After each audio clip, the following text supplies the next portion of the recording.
Assalamualaikum warahmatullahi wabarakatuh.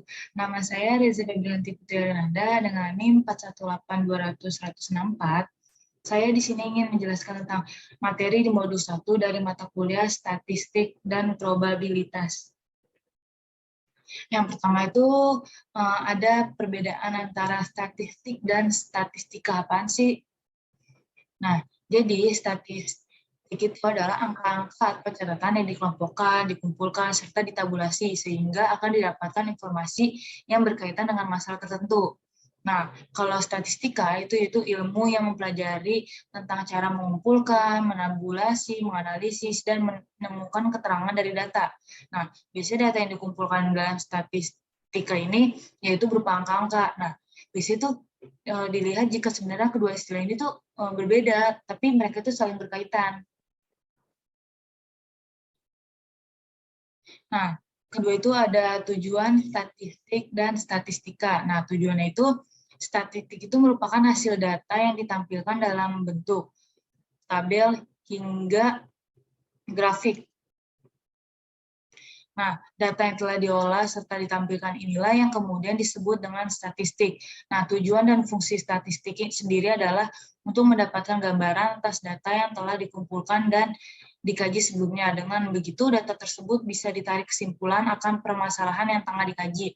Di sisi lain, statistika merupakan sebuah metode ilmiah yang digunakan untuk mempermudah dalam pengelolaan dan mengintervensi data yang sudah dikumpulkan dengan menggunakan statistika.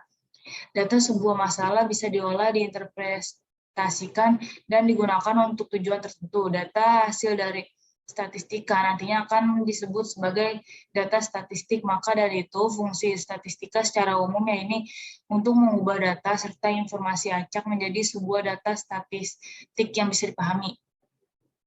Nah, metode yang digunakan, perbedaan statistik dan statistika ini yang ketiga adalah dengan melihat metode yang digunakannya.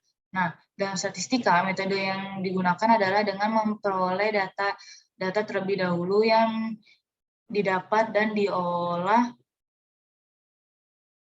pada proses statistika. Nah, tujuannya itu untuk kemudian dikaji. Singkatnya, metode yang digunakan pada statistika lebih banyak bersifat interpretatif atas statistik apa yang telah dikeluarkan dari pengolahan dengan menggunakan metode statistika. Sementara itu, statistika menggunakan metode penelitian survei dan eksperimen. Kedua metode ini mempelajari perilaku respons yang diakibatkan oleh perubahan penjelas maupun pengaruh perbedaan hanya dalam pelaksanaan dari proses kajian itu.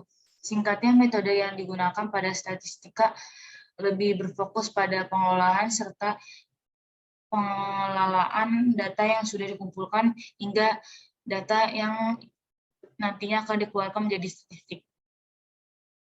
Nah, contohnya itu contoh dari statistik. Nah, dalam kehidupan sehari-hari, contoh itu kayak data kepemilikan kendaraan bermotor di wilayah tertentu, data kependudukan dan perekonomian milik Badan Pusat Statistik atau BPS, data kependudukan suatu desa melalui survei, data belanja daerah dengan anggaran pemerintahan daerah milik Kementerian Keuangan atau DPJ.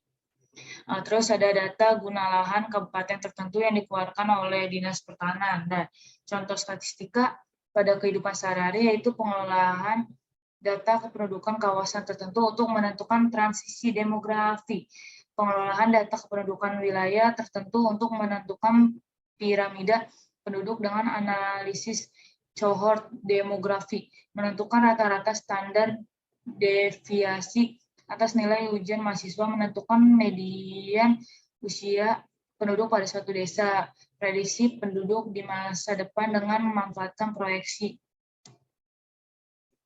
Nah, selanjutnya itu ada data. Nah, pengertian data adalah kumpulan dari fakta yang dapat berupa angka, simbol, ataupun tulisan yang diperoleh melalui pengamatan suatu objek. Data yang baik harus dapat dipercaya kebenarannya atau reliable, akurat, tepat waktu, dan mencakup ruang lingkup yang luas. Nah, di sini tuh ada fungsi data. Data memiliki beragam fungsi atau manfaat. Beberapa di antaranya itu adalah sebagai dasar membuat keputusan. Nah, data dapat digunakan itu untuk membuat keputusan terbaik terhadap suatu permasalahan yang ada. Nah, kedua itu ada dasar perencanaan. Nah, dalam suatu perencanaan diperlukan adanya suatu parameter yang akurat, yaitu data yang valid. Nah, ketiga itu ada sebagai acuan implementasi suatu kejadian. Nah, dengan adanya data dapat dijadikan acuan atau tolak ukur untuk melakukan suatu kegiatan. Nah, yang keempat itu ada sebagai bahan evaluasi. Nah, dari suatu organisasi atau lembaga pastinya kan diperlukan adanya evaluasi untuk meningkatkan mutu. Nah, itu sangat dibutuhkan sekali data-data yang sebelumnya telah dilakukan untuk melakukan sebagai bahan evaluasi selanjutnya.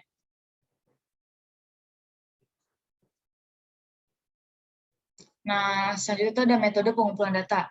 Nah, ada beberapa teknik atau metode untuk mengumpulkan data, yaitu seperti wawancara, observasi, angket atau kuesioner, dan dokumentasi. Nah, wawancara itu merupakan teknik pengumpulan data dengan cara tanya-jawab antara peneliti dengan narasumber untuk mendapatkan informasi.